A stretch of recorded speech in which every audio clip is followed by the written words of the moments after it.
farming and the profit and loss for the farmer and what you would want to see in the ministry. We have also heard from government, especially from the president, that we have now as a country fixed our production side. I would want to hear, and again, based on your training as a student of commerce, what exactly do you intend to do to ensure that there is a proper nexus between the productivity that we are saying we have increased, whether it's sugar, whether it's maize, whether it's rice. How do you link that to markets? And bearing in mind that coffee, the coffee you are speaking about drying in your younger years, most of the marketing is on the Ministry of Agriculture. It's in our State Department, in cooperatives, I think. Whether it is milk, again, you produce, the marketing is with someone else. Coffee you produce, tea you produce, marketing is done by someone else.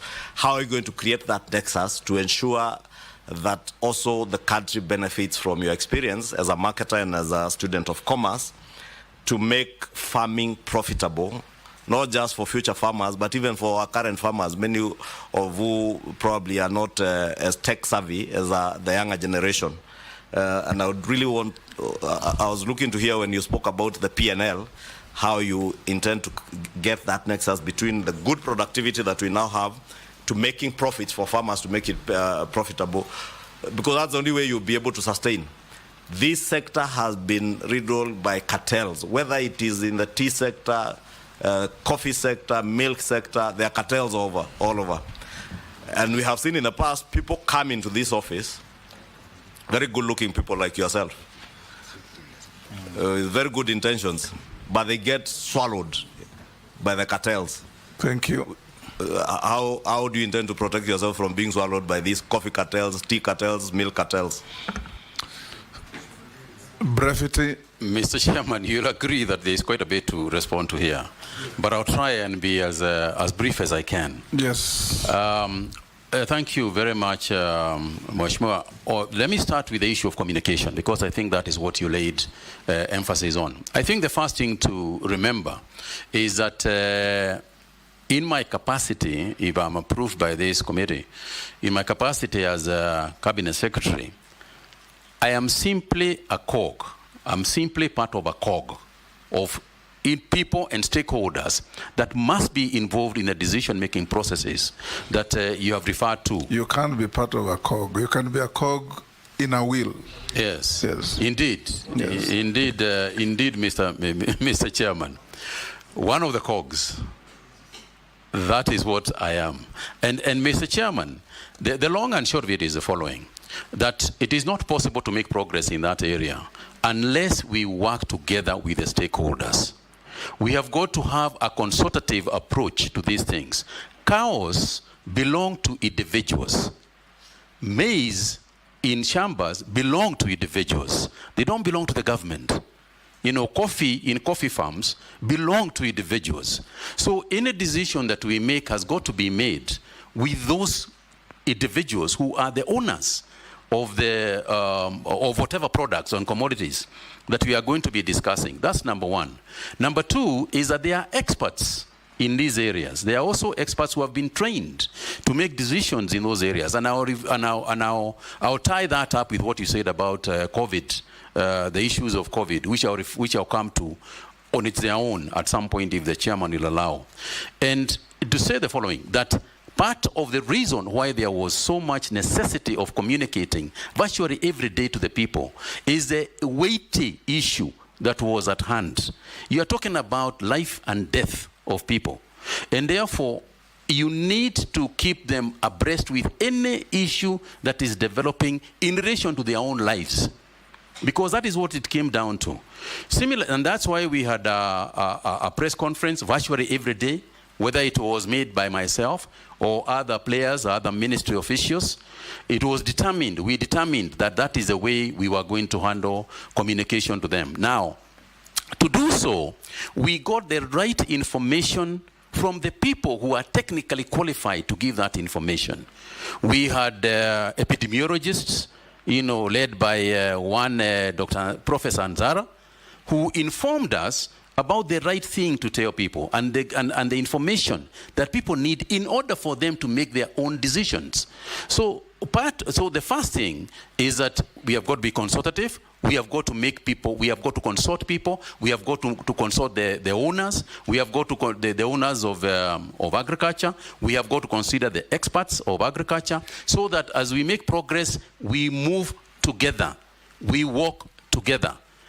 If you take an example, and I mentioned coffee, even sugar, you know, you cannot make decisions about sugar unless we involve the person who is actually going out there growing sugar, you know, on day-to-day basis. The sugar actually belongs to him. And there is also obviously consultations with the other bodies. For example, this organization, you know, the National Assembly and the Senate. There are institutions that are involved in what we are doing at the ministry.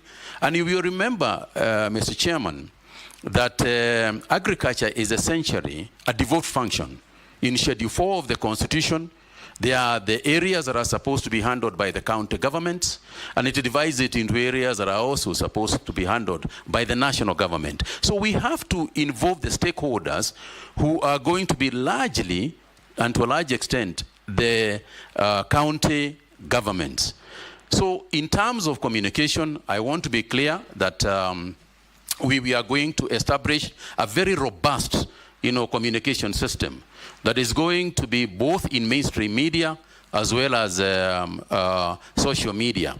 And I know that Mr. Chairman, the Honorable Leader of Majority spoke about the ills sometimes, you know, the negatives that come. I think sometimes we have to agree that in this day and age in the democracy, we have got to take both the positives and the negatives, and they are going to keep coming anyway, and that is not going to change. So I think for me, what I would like to do is use the same social media, use the same mainstream media, work with the fourth estate to try and disseminate information as much as I can to the farming community. And it won't be the first time, because during the period you have referred to, during the COVID period, part of the key players in terms of dissemination of information and the buy-in to the activities of government was actually members of the fourth estate. They are the ones who assisted us to succeed. And I want to say that my intention is to continue to work with the fourth estate as openly and as transparently as I can. We will be criticized, and that's fine too, because oversight is part of their job. So I intend to keep very closely, to work very closely with them. The area of social media. Social media is an area that has come to both help us. It helps us a great deal. There is also the negativity in the social media. And I know that, Mr. Chairman, if one were to talk broadly and say leadership has been made that substantially harder, you know, through social media. But part of the hardship and headaches that one gets from social media is also part of the way that we can communicate more easily, you know, to our people, because they are also on social media. And that which you cannot change, you might as well use, because we are not going to be able to change some of the communication channels that exist. And indeed, we can use them very positively for ourselves. Mr. Chairman, there was a nexus that the Honorable Leader of the Majority wanted me to explain, and that's the issue of the PLL and the production capacity that has clearly increased. It's a fantastic example of what I'm talking about. The reason why the production has increased is twofold. One is because of the good climates that we have fortunately experienced. But two, and to a large extent, is also subsidized fertilizers. It's part of the reason why this increase has come in almost all products, both cash crop and as well as food crops. There has been an increase. Now, when you increase production, and you are able to save on post-harvest challenges, it means that the farmer gets this bigger quantity that he has got. But the market is huge. The market for these products is not just here. The market for both but livestock as well as crops, is both in Kenya and external. Information about the markets is what has largely been missing. And part of this is also the deployment of technology. Because now with a mobile app, you are able to tell where tomatoes have got better prices instantly. But this information is around somewhere, floating somewhere in the market. It's our responsibility as ministry to make sure that that information is available. You also alluded to the issue of the fact that the marketing aspect of most of those cash crops, the boards and everything, is in the Ministry of Cooperatives. That's fine too, because we work in a collective area. We have collective responsibility. Every ministry in government will automatically have to relate with another ministry in government. And it is not just the Ministry of Cooperatives that we have got to work with. We have got to work with the Ministry of Energy, for example. Right now we are waiting for the Ministry of Energy to connect to Kenani, to the Kenani leather park that the ministry is establishing. We are waiting for the Ministry of Water, to also connect water. So we will have to work collectively. We have to work together. Again, coming back to the example that you gave, if you look at the management of COVID-19, it was a whole government approach, whereas the central ministry was the Ministry of Health. The activities that were happening, keeping law and order, the Ministry of Health does not have any askaris.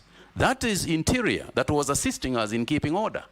The Ministry of Health does not have, is not in charge of matatus and so on. Yet, we are to contain even containment measures, included the transport sector. So we have to work with the CS for transport. Education is not part of health, but it was a huge, huge part of the activities on the Ministry of Health during the COVID period. That too simply illustrates that you need to work collectively with other ministries, and that forms part of collective responsibility. Yes.